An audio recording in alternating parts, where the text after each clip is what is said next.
Hey, what's up guys? This is Anthony from Anthony's Customs, and for this review, we are looking at NECA's Alien vs. Predator Hunter Predator figure. This is another one in that kind of arcade style, though I think it is arguably the weakest of the bunch. It does do some things pretty well though, so let's just go ahead and get him off the stand and take a closer look.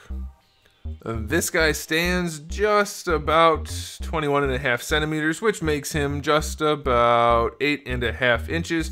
I'm pretty sure we've seen all of this guy before. These arcade figures are not particularly unique. However, they do have a particularly unique look. Now this guy, it is a little troubling to me just because you see, like here in the green, they do have that kind of comic look, that arcade styling that we see from NECA quite frequently. But on the rest of the figure, we don't have that. I don't really know what happened. It seems to me like on this guy, they put it everywhere. You can see it's on his crotch, it's on his arms, it's basically everywhere but the cloth on his loincloth. Like even the backpack hat, everything has it on this guy. This guy doesn't have it anywhere really except for the green. There's no stylized shading for the gauntlets, there's no stylized shading for any of the armor, it's all just regularly shaded.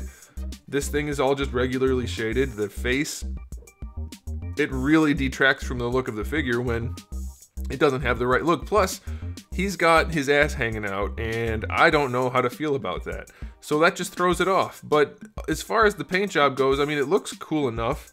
Mine's not exactly lined up right here, but I imagine that's just going to vary from figure to figure. That kind of thing happens. He still has the white claws, which don't want to pull out for me, but they should. There we go. Or the blades, I always call them claws. But so the stylized paint job is just not here, and it should be. I mean, the paint job is fine on its own, but it's not the right look. It doesn't match the other figures really, so I don't quite get it. So this guy's aesthetics, while still impressive, because they don't quite hit the target, I'm gonna give them only a 7 out of 10. It should be much more stylized rather than regular shading, so that's kind of a bummer. That is definitely a bummer. As far as accessories go, this guy has, of course, the backpack. You can count that if you want to. I do not, but you do have to put that on him yourself. So you do get the backpack. You do have a little hinge and a ball peg for the blaster up there. You do get a, this looks like one of the Marines rifles, which is nicely stylized in that paint job. So that looks very good. I like that a whole bunch. And you get a throwing disc, which does have that one ring of white paint on there with a little bit of other shading to give it kind of like a stylized look. And then you get this really gnarly looking blade thing, which is also very stylized. So that's cool. It still makes me wonder why the rest of the figure is not so stylized. But as far as accessories go, that seems like a decent enough batch. I'd still say we could get a little bit more out of these guys since they're mostly just repaints. So I'm only going to give it a 7 out of 10 for accessories. It's not bad, but given the fact that we're paying full price for a figure that is almost completely a repaint, I feel like we could have got a little bit more. A little bit more in the packaging would not have hurt. Now, as far as the articulation goes, the head's on a really big ball peg, and it gives you really good range. Even with the hair bunching up against the backpack, you still get solid range on this guy. So I'm very pleased with that. It's good. It is good. It is as good as you could expect to get.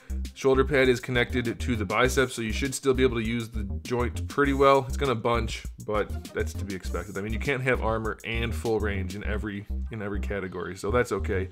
No problems there with everything that's there. Double jointed elbow works just fine.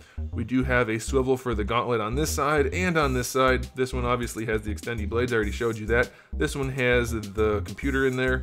No paint job. I mean, it has the wash that the rest of the arm has, but no paint job otherwise, so that's kind of a bummer. Be very careful too. This one is particularly fragile. This is the same as the, City Hunter Pred? I think that's what it is, if I remember correctly. Anyway, very fragile joint, be very careful.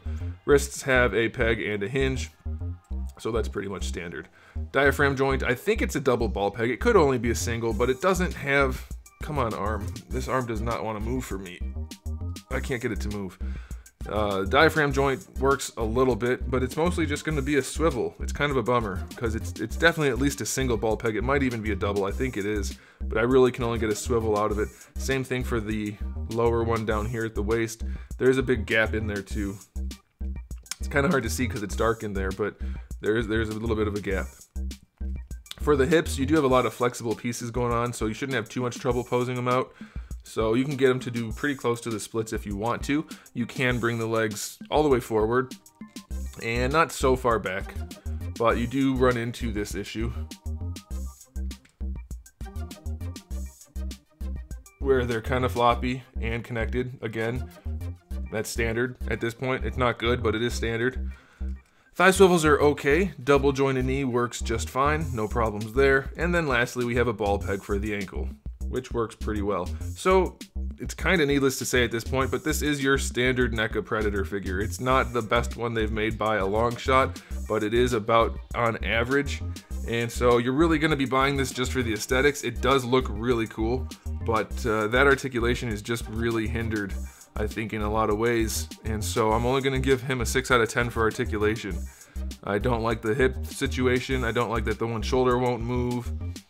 I don't know. It's just the hips really starting to bother me, and then the diaphragm joint on the chest doesn't really do much either. So it's definitely an aesthetically pleasing figure.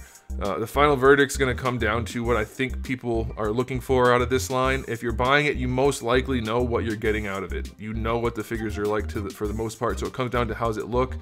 So I don't know. I think people are going to be getting this mostly for the aesthetics, and the articulation's good enough to support that, but it's still just lacking in too many different ways, both for the aesthetics and especially for the articulation. So this guy is only going to get, I'm just going to give him a 6 bare Predator ass cheeks out of 10. It's just not as good as it could be, but good enough that if you really want it, you won't be terribly upset. So that's gonna do it, guys. Thanks for watching. If you enjoyed this video, please make sure you give it a thumbs up. That helps me out a whole lot. And if you did not like the video, then you can give it a thumbs down, but we'll know.